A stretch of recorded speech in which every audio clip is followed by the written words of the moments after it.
Alright, today we're going to install this PC5 Power Commander on a 2014 R1. First thing we're going to do is we are going to remove this seat. Alright, the next thing we're going to do is we're going to loosen these 4 bolts here so we can loosen this battery bracket. We also need to remove these 2 push pins as well. Okay, after we've loosened this battery bracket, we need to remove these 2 side fairings here. So you're just going to use a Phillips, and then when you're done, you're just going to slide it forward. I went ahead and removed the battery bracket, just to kind of give me some room here. And to do that, to make it a little easier, I removed this back tail fairing bolt. Next, what we're going to do is there are 3 bolts, 1, 2, and then 1 on this other side. We're going to remove those 3 and prop the tank up. Alright, with the tank propped up, the next thing we're going to do is we're going to remove this upper fairing here. After you loosen the main bolts that are holding the fairing together on this side, what you'll need to do is go on the inside. You'll see these little push pins, and the way they work is you just need something kind of thin. You're just going to push on the inside and they pop out. The next thing we're going to do is we're going to move this piece right here to see if we can't get to where that throttle positioning piece is at that we need to access. With this side piece removed, you'll see this is the piece that we're going to need to access. So what I'm going to do is I'm going to pause the camera and figure out how we're going to get that out, because we're going to splice into one of those wires with the Power Commander. They don't give you much room, but it's really simple. If you just get that pushed in, it won't take much. You're just going to have to figure out a way to finagle your fingers and get that in there. So now with this out, we're going to start running the Power Commander. We're going to place it here, run it down. You'll see where these green connectors are. That's where we're going to make, 4 connections there. There's a splice kit that comes with it.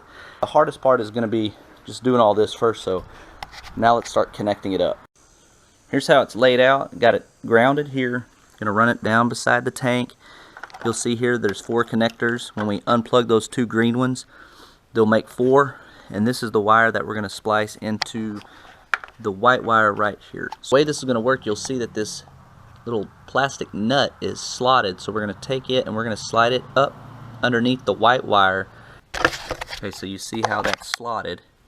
The next thing we're going to do is, it might be hard to tell on the camera here, we're going to take this red piece and we're going to screw that down, and what it's going to do is that pointed little metal piece is going to splice into the wire, and then we'll take the gray wire and we'll attach the top part of it and it'll create the connection. So we're going to take the red nut here, we're going to thread that gray wire through it, and then we're going to take the gray wire and put it on top.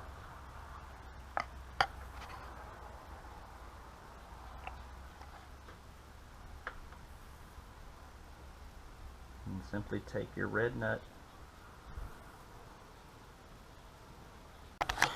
Okay, after the gray wire is attached, we are going to plug back in the throttle positioning sensor, which I did. Next thing we're going to do is we're going to plug these guys in. So I'm going to pause the camera, put those together. Okay, here's with the Power Commander all hooked up. The hardest part was trying to get these main connectors off. You're not going to mess these up. They only plug in one way. Just make sure you're plugging in the snap part of the original connector into the little slotted part of the Power Commander. We're going to take this O2 optimizer, and then set the camera down here. Here's the O2 cord. What you want to do is, there are 2 of them up here, so just find the one, just kind of pull on it. See, that's kind of like what I'm doing here. You can find the one, you'll know which one it is.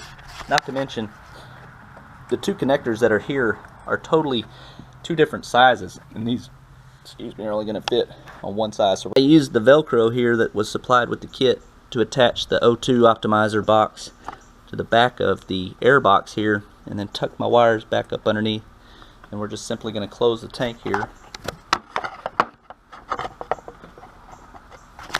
and make sure everything's nice and fits. Yep. And now what we're going to do is we're actually going to test the bike with everything off, just to make sure that it runs. Everything looks like it's really good, nothing pinched, it's got a little movement. We'll figure out how to tighten all this up, or figure out how to rerun this if we need to with that box. But I think it's going to fit perfectly, so we're going to go ahead and do a test. Watch out, baby girl. It's gonna be loud.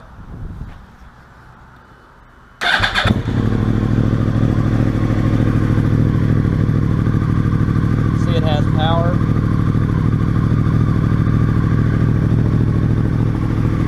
Whoa!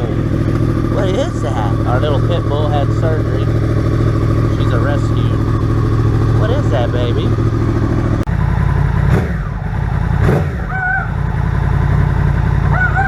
Antagonize my wife's little miniature pincher here. I would definitely suggest when you go to run this that there's this little lip right here. Make sure you get that Power Commander wire underneath that lip, so that way when you put your tools back in, it's not going to pinch anything while it's sitting there.